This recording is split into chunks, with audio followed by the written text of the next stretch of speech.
Hello বন্ধুরা, আজকে সকাল সকাল নতুন একটা ব্লগ নিয়ে চলে এসেছি। এটা হচ্ছে আমাদের হোটেল।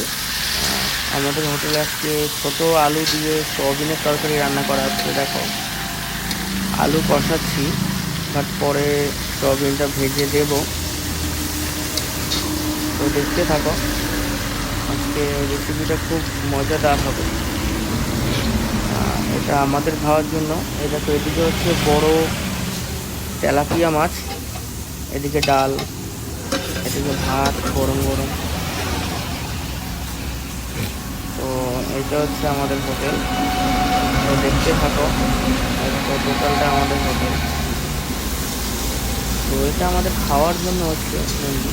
তো এইখান থেকে আমরা কাস্টমারদেরও খাওয়াবো। তো এটা হচ্ছে আমাদের ডেলিকার হোটেল, এটা ভাতের হোটেল আমাদের। হচ্ছে কৃষ্ণনগর কালীঘাট তারকবাবু মোড়ে, মানে তারকবাবুর এখানেই। এই এখন সয়াবিনগুলো ভাজছি। সয়াবিনগুলো ভাজার পরে আমরা দিয়ে দেবো সব যে গুঁড়ো আলু, মানে ছোটো আলু, শীতের যে আলুটা ছোটো আলু, সেই আলুতে দিয়ে দেবো। বাট এই দিয়ে দিচ্ছি এখন। দিয়ে দেওয়ার পরে একটুখানি কষিয়ে আমরা জল দিয়ে, গরম জল ফুটিয়ে রেখেছি মা, গরম জল দিয়ে তো আমরা একটুখানি ফুটিয়ে গরম মশলা দিয়ে দেবো। মা এখন তরকারিটাকে নাড়ছে। তো আগে আমি করছিলাম, মা একটু ব্যস্ত ছিল। দেখো,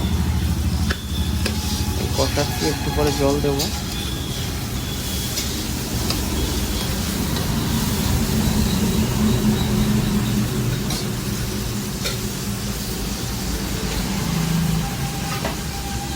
ওই কষাচ্ছে মা এখন জল দেওয়ার পর।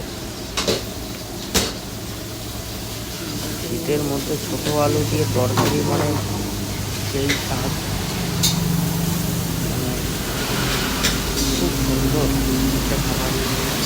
তো রান্না কমপ্লিট হয়ে গেছে বন্ধুরা। তো এখন খাবারটাকে আমরা আরেকটা পাত্রতে নিচ্ছি। এরপরে শাক রান্না করবো। এখনও আরও অনেক অনেক রেসিপি আছে, সব রেসিপি তো তুলে ধরা সম্ভব না। তো সবাই সুস্থ থাকো, ভালো থাকো।